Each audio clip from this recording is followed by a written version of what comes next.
नमस्कार, आदर्श विद्या मंदिर लाडनू की ऑनलाइन कक्षा में आपका हार्दिक स्वागत है। तो आज हम आगे का जो लेसन है, लेसन नंबर 3, वो हम पढ़ना शुरू करेंगे। पिछले हमने lesson number first we shall overcome और जो दूसरा पार्ट है लेट्स लर्न प्राणायाम वो पढ़ा था। आज का जो पार्ट है उसका नाम है the elephants and the rats. Elephants का मतलब होता है हाथी और रैट्स यानी चूहे। तो आज हम एक स्टोरी पढ़ेंगे, बहुत ही इंटरेस्टिंग स्टोरी है ये हम आज पढ़ेंगे। इस कहानी से हमें क्या मैसेज मिलता है वो भी हम कहानी के लास्ट के अंदर जानेंगे। तो आपको ये वीडियो लास्ट तक देखना है ताकि आप ये स्टोरी है, बहुत ही इंटरेस्टिंग स्टोरी है, ये आप जान पाओ। तो चलिए हम पढ़ना शुरू करते हैं लेसन नंबर 3, जिसका नाम है the elephants and the rats. तो जब हम लेसन नंबर 3 देखते हैं किताब के अंदर, तो ये है आपके पेज नंबर 16 पे, और जिसका नाम है the rats and the elephants. नीचे कुछ डिस्कशन दिया हुआ है जो कि हमने हर लेसन के अंदर किया है।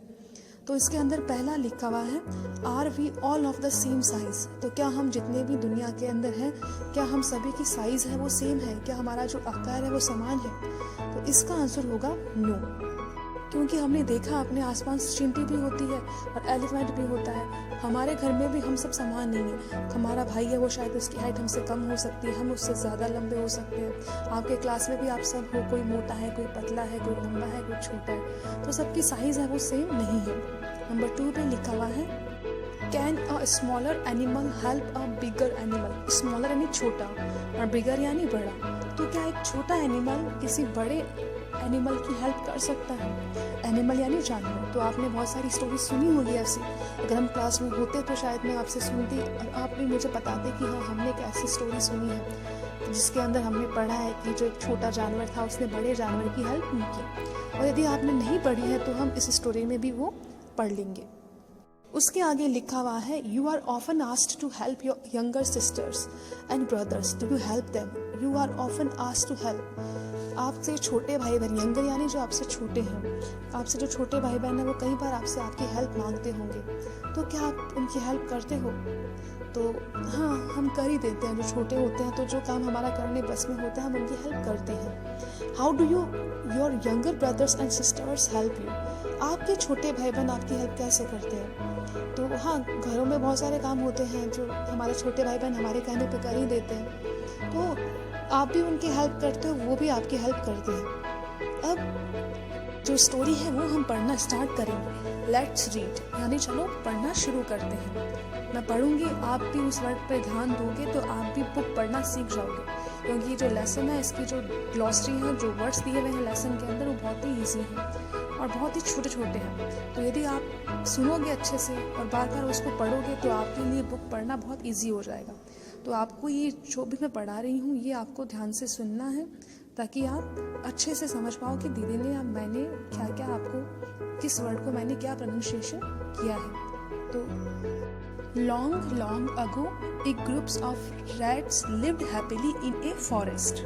यानी कि लॉन्ग लॉन्ग अगो, बहुत समय पहले, एक ग्रुप ऑफ रैट्स, एक चूहों का ग्रुप, लिव्ड रहता था, हैप्पीली खुशी खुशी, इन ए फॉरेस्ट, एक जंगल के अंदर। तो इस लाइन का मतलब होता है बहुत सालों पहले, बहुत समय पहले चूहों का एक ग्रुप, एक झुंड फॉरेस्ट यानी जंगल के अंदर रहता था। वन डे यानी कि एक दिन, A herd of elephants passed through that area in search of water. A herd of elephants, H-E-R-D, herd यानी होता है झुंड। A herd of elephants, एक हाथियों का झुंड, passed through that area, उस रास्ते से गुजरा। pass through यानी गुजरना, उस रास्ते से गुजरा। इन सर्च ऑफ वाटर, पानी की तलाश में। SEARCH का मतलब होता है सर्च यानी तलाश करना। तो एक हाथियों का झुंड था, वो पानी की तलाश में से उस रास्ते से गुजरा जहाँ पर चूहे वो रहते थे। Many homes of the rats were destroyed under their big feet. Many homes of the rats, many यानी बहुत सारे, homes यानी घर, of the rats, चूहों के घर, यानी चूहों के बहुत सारे घर, were destroyed, नष्ट हो गए थे, DESTROYED, यानी नष्ट हो गए थे, under their big feet, उनके बड़े पैरों के नीचे आकर, feet यानी पैर। तो जो उनके बड़े पैर थे उनके नीचे आकर बहुत सारे चूहों के जो घर थे वो नष्ट हो गए। इसके बाद लिखा हुआ है Some rats were also killed. कुछ चूहे मारे भी गए। सम यानी कुछ, रैट्स यानी चूहे, और ऑल्सो किल्ड, वो कुछ चूहे थे वो मारे भी गए। The king of rats Mushakraj went to the king of elephants, यानी जो मुशकराज था चूहों का राजा, वो वेंट यानी गया, to the king of elephants, हाथियों की राजा के पास वो गया, जिसका नाम था Gajraj, and requested him to take his herd through another route to the pond. And requested यानी उन्होंने रिक्वेस्ट किया, प्रार्थना की, टू टेक हीज हर्ट, जो उनका हर्ट था, जो झुंड था, उसको किसी अन्य रास्ते से ले जाने के लिए, ROUT रूट यानी रास्ता। He accepted the request and told the elephants to take the other way without disturbing the rats. He accepted the request, यानी जो गजराज था उन्होंने वो रिक्वेस्ट एक्सेप्ट कर ली, स्वीकार कर ली, and told the elephants, और अपने हाथियों से कहा, to take the other way, कोई दूसरा वे यानी रास्ता, कि हम कल से या आगे से दूसरे रास्ते से जाएंगे, without disturbing the rest, पर ये चूहों को बिना परेशान किए हम दूसरे रास्ते से जाएंगे, ऐसा उन्होंने अपने हाथियों से कहा। Mushakraj was very happy and pleased with Gajraj. Next paragraph में ये लिखा हुआ है, Mushakraj was very happy, Mushakraj थे जो चूहों के राजा, वो बहुत खुश हो गए, एंड प्लीज्ड विद गजराज, और वही बात है, प्लीज और हैप्पी एक ही बात होता है, खुश होना, वो बहुत ही खुश हुए। ही थैंक्ड हिम, उन्होंने उन्हें धन्यवाद दिया, यानी मुशकराज ने उस गजराज को थैंक्ड, धन्यवाद दिया, एंड प्रॉमिस्ड, और प्रॉमिस किया, दैट, कि, जब भी दैट बीच में आता है तब उसका मतलब होता है कि, और प्रॉमिस किया कि the rats would always be ready to help the elephants if needed. The rats would always be ready, जो रैट्स है वो हमेशा रेडी रहेंगे, तैयार रहेंगे, टू हेल्प, मदद करने के लिए, द एलिफेंट्स, हाथियों की मदद करने के लिए, इफ नीडेड, अभी यदि कभी आवश्यकता हुई। तो मुशक राज ने गजराज से प्रॉमिस किया कि जो मुशक है, जो चूहे हैं, वो हमेशा तैयार रहेंगे हाथियों की हेल्प के लिए। ऐसा प्रॉमिस मुशक राज ने गजराज से किया। हियरिंग दिस, हियर ने सुनना, जैसे ही सुना, the elephants in the heard laughed thinking how small rats could help big elephants. तो जैसे ही हाथियों ने ये सुना तो वो जोर से हंसे और सोचने लगे कि क्या ये छोटे से रैट्स हैं, वो कैसे बड़े हाथियों की हेल्प कर सकते हैं, क्योंकि वो तो बहुत छोटे हैं और क्या हेल्प करेंगे। तो ये सोच के वो सभी जोर जोर से हंसने लगे। After a few months, after यानी बाद में, ए फ्यू यानी कुछ और मंथ्स यानी महीने, कुछ महीनों के बाद में क्या हुआ, वन फाइन डे, एक अच्छा दिन था, when the rats were playing, जब चूहे थे वो खेल रहे थे। WHEN व्हेन यानी कब होता है, लेकिन जब भी व्हेन सेंटेंस के बीच में आता है तब उसका मतलब कब की बजाय जब हो जाता है, तो यहाँ पे है जब। When the rats were playing, जब चूहे थे वो खेल रहे थे, they heard loud shouts of elephants coming from the direction of the pond.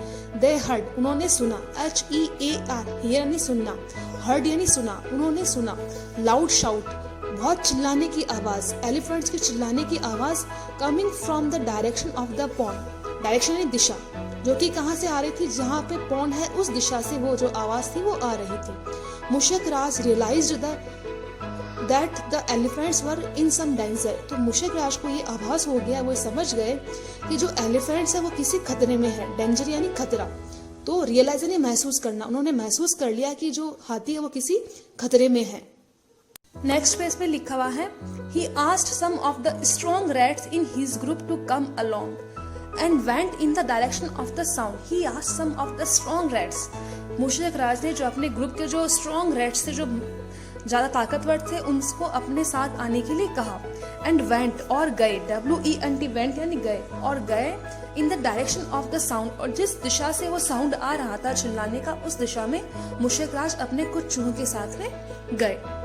Near the pond, near यानी पास में, पॉन्ड के पास में, दे सो उन्होंने देखा, SAW यानी देखा, the elephants caught in the traps kept by some hunters. Elephants थे वो किसी ट्रैप में फंसे हुए थे, जो किसी हंटर यानी शिकारी, ट्रैप यानी जाल, जो एलिफेंट्स थे वो किसी जाल के अंदर फंसे हुए थे जो किसी शिकारी ने वहां पे रख दिए थे। The rats quickly started biting the ropes with the sharp tail. जल्द ही जो रैट्स थे उन्होंने बाइट यानी काटना, रॉप्स यानी रस्सियां, अपने शार्प दांतों से, टीथ यानी दांत, शार्प यानी नुकीले या तीखे दांतों से उन्होंने उस ट्रैप को काटना शुरू कर दिया। Soon the elephants were set free, soon यानी जल्दी, एलिफेंट्स थे वो फ्री हो गए, मुक्त हो गए, आजाद हो गए। They thank the rats and also felt sorry for making fun of the small shies.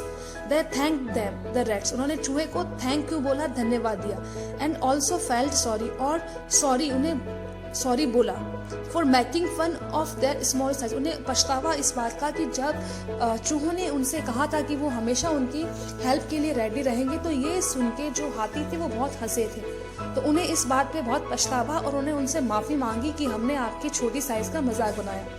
तो इस कहानी से हमें सबसे बड़ी शिक्षा ये मिलती है कि हमें कभी भी किसी को उसकी साइज से नहीं आंकना चाहिए, उसके आकार से उसकी योग्यताओं का पता नहीं लगाना चाहिए, क्योंकि जो योग्यता होती है वो किसी इंसान का आकार नहीं देखती, वो किसी में भी हो सकती है। कोई छोटा बच्चा भी किसी बड़े इंसान से ज़्यादा समझदार हो सकता है, और कोई छोटा जानवर भी किसी बड़े एनिमल से ज़्यादा स्ट्रांग हो सकता है। और हमें हमेशा दूसरों की हेल्प करनी चाहिए, और मेन आपको याद रखना है कि हमें कभी भी किसी का साइज़ का मजाक नहीं बनाना चाहिए। कल के वीडियो में हम इस लेसन के जो एक्टिविटीज़ है वो हम सॉल्व करेंगे। होप करती हूँ कि आपको ये कहानी है वो अच्छे से समझ में आई होगी। Thank you.